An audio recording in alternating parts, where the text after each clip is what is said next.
Hello and welcome to day 14 of the 1 Year On series.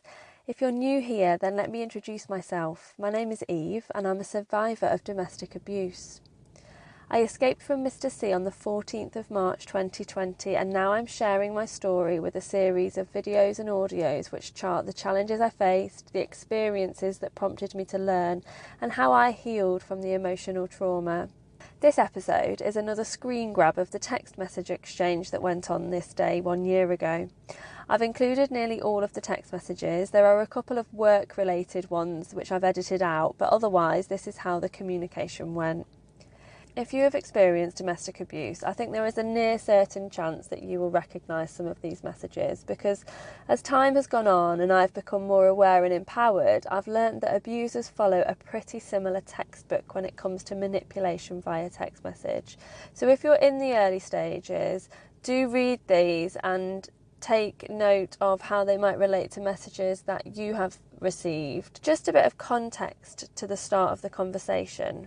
The day before, I had made an application for Universal Credit, which is a general welfare benefit in the UK, on Mr. C's behalf, as the UK government had recommended that him being self-employed and advising us to stay at home meant that he couldn't work and therefore he should apply for this benefit. At the time, over 1 million people were putting in applications and the service was so busy that verifying identity was taking hours, if not days. So onto the messages. I contacted him first on this day to ask if he was awake and ready to phone the service number as had been instructed during the application process. He tells me no, and then goes on to tell me he isn't interested in my help. I did absolutely everything that required a computer and had done since the day we were together. So I explained why I was helping and, being used to his outbursts, I tried to word it in a way that was clear and explanatory while still trying to stand up for what was fair. It didn't work and he responded with some questions about whether I was suspicious. Looking back, this probably should have flagged to me that I should have been more suspicious than I actually was at the time, but I didn't even understand what I was supposed to be suspicious about. And then a handful of messages, one after another, kind of discarding me or threatening me with silent treatment. I bite to those messages, but I reiterate my point and I tell him I will respect his decision not to speak to me. Really, I wished he would stop making contact, as I felt so obliged to respond. We were still in business together, he still had all of mine and my daughter's stuff, and I was starting to realise that minimal contact with him would be the only way, but equally I needed to keep the avenues of communication open so I could arrange to get our belongings, especially the sentimental stuff. At this time, I was in complete turmoil about it all, and knowing what to do next and how to handle it was becoming ever so exhausting.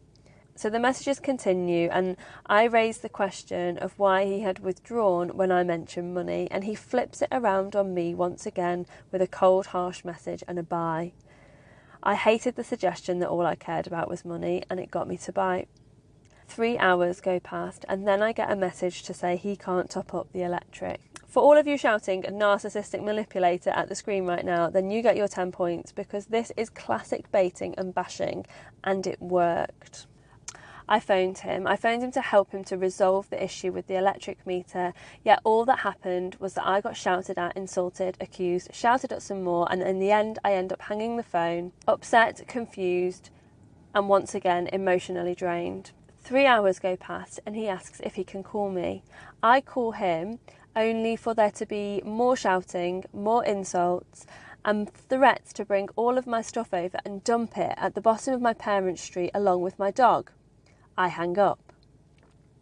Straight away he changes his mind about the dog, but I ignore his message, and an hour and a half later he asks if he can call me again. He was adamant about not texting, and this was a theme of his messages, to keep requesting that I called him. And now I know that this is quite a common tactic that abusers use because they just don't get the supply from the text messages, and the sick bastards need to feel the emotional draining to get the kick that they are looking for. I'm sure many of you watching this are wanting to scream at me, "Go no contact," and I have been shouting it at myself when reading these back, but it's very important for me to acknowledge that at the time I thought I was doing the right thing. We still had customers who were emailing me, and as I mentioned, all my stuff was still at the house. I tried to keep the contact to a minimum, but it didn't always work. In one of the phone calls where I hung up on him, I tell him that I'm only prepared to discuss work matters in an attempt to try and keep the contact to a minimum.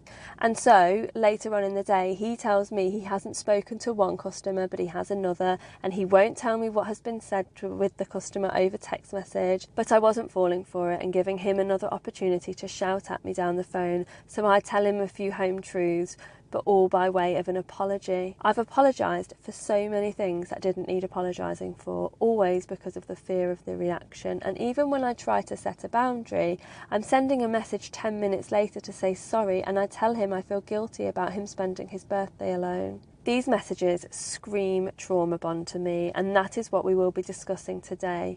Because understanding why somebody who has been treated so cruelly by a person can then send them these messages is a vital part of the healing, and it's knowledge that every survivor needs to have in order to understand exactly what was going on.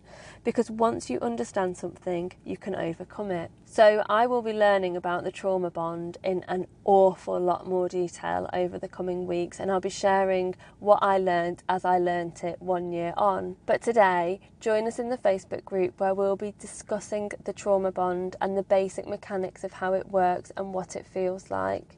Thank you for listening, and if you have any questions or you wish to reach out and speak to somebody who's been in a similar position to you, please know that my inbox is always open. I'm always available for a chat, and if you want to continue to follow the series, make sure that you like. If you want to share it with other people, you are more than welcome to do that. And if you're watching on YouTube, don't forget to hit the subscribe button. I hope you have a wonderful day, and sending you lots of love and light. Speak to you soon.